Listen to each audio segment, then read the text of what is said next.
நடு ரோட்ல ரவுடி தரம் பண்ணியா? ஜீப்ல ஏறா சார், அவன் வண்டியில ஏறானா போலீஸ்காரன் ஏத்து பேசுறியா? ஓ போங்கயா. என்ன கருணாகரன் சார், நீங்க பண்றது நியாயமா? ஆட்டோ ஸ்டாண்டுக்குள்ள வந்து பிரச்சனை பண்ண இவனுக்கு டீயும் பஜ்ஜியும் வாங்கி கொடுத்து உபசரணை நடக்குது. பேசாம உங்க எஸ்ஐயோட யூனிஃபார்மை கழட்டி இவனுக்கு மாட்டி விட்டுருங்க, அது இன்னும் நல்லா இருக்கும். அவனை வெளியில கொண்டாயா சார்? அது நான் சொன்னதை செஞ்சா மட்டும் போதும். போய் அவனை எழுதிட்டு வாயா. என்னடா சொன்ன? அதிகமா பேசணும்னு வச்சுக்க, உன் நாக்கை இழுத்து வச்சு துண்டு துண்டா வெட்டிடுவேன். என்ன புரியுதா?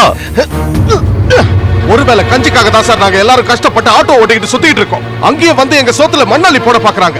நான் அப்படி என்ன தப்பு செஞ்சுட்டேன்னு என்ன தூக்கி உள்ள போட்டீங்க. இவனுக்கு டீயும் பஜ்ஜியும் கொடுத்து உபசரிக்க இவன் டிஐஜி வீட்டு மாமனா மச்சானா சொந்தக்காரன். புறம்போக்கு, நீ ஐஏஎஸ் எக்ஸாம் எழுதின திமிர என்கிட்ட காட்டாத. எக்ஸாம் எழுதிட்டா நீ ஐஏஎஸ் ஆயிரலான்னு கனவுல கண்டுட்டு இருக்காத. அதுக்கெல்லாம் ஒரு அந்தஸ்து வேணும். உன்ன மாதிரி பரதேசிகளா கலெக்டர் ஆக முடியாதுடா, புரிஞ்சுதா? இந்த உலகத்துல எதையும் சொல்ல முடியாது. திடீர்னு அதிர்ஷ்டத்துல இவன் கலெக்டர் ஆயிட்டானா அப்புறம் சல்யூட் அடிக்க வேண்டியது இருக்கும். அதுக்கு முன்னாடி நீ ஒரு சல்யூட் அடிடா. ஆடிடா, சல்யூட் பண்ணு.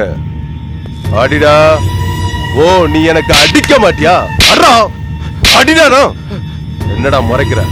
என்னடா முறைக்கிற? அடிடாடா. ஆட்டோ ஓட்டுற உனக்கு இவ்வளவு திமிரா? அடடா.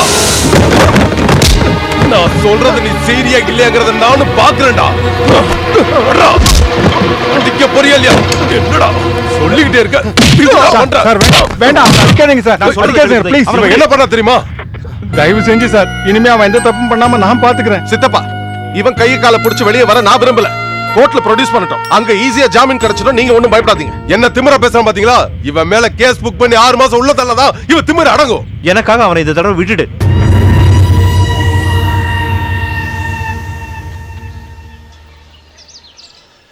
நீங்க அவசரப்பட்டீங்க.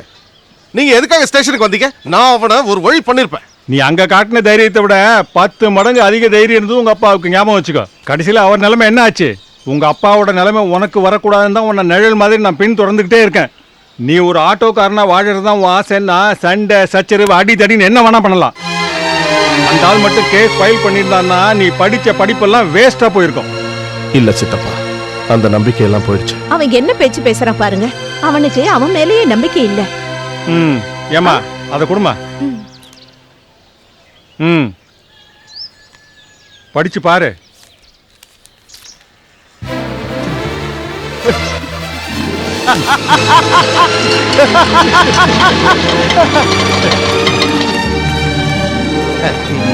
எதுக்காக எங்க எல்லாரையும் உடனே வர சொன்னீங்க? இவனோட விஷயத்தை சொல்றதுக்காக தான். நாளையில இருந்து இவன் நம்ம ஆட்டோ ஸ்டாண்ட்ல இருக்க மாட்டான். நாம இவனை பார்க்கணும்னா கலெக்டரேட்டுக்கு போகணும். ஆமா, கலெக்டர் ஆயிட்டா. கலெக்டர்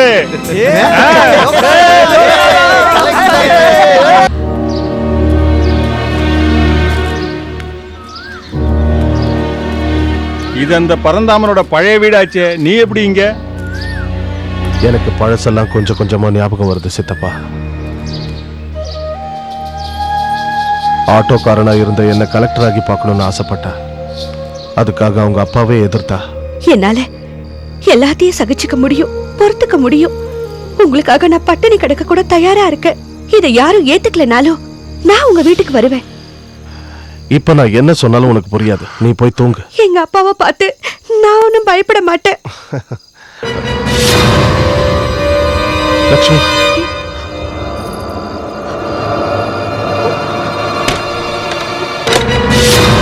அப்போ என் மகளுக்கு என் மேல பயம் இல்ல? உனக்கு லவ் பண்ண இந்த ஆட்டோக்காரன் தான் கிடைச்சால? என்ன பண்ற? வேண்டாம். அவன் எந்த தப்பு செய்யல. ஏய், வேண்டாம். சொல்றது கேளு. உனக்கு கூட இவனை பார்க்க விட மாட்டேன். இவ்வளவு தூரம் வளர்த்தது சொல்றது கேளு. ஏய், சொல்லி உன் கூட போகணுமா? வேண்டாம். பண்ணாத. லட்சுமி,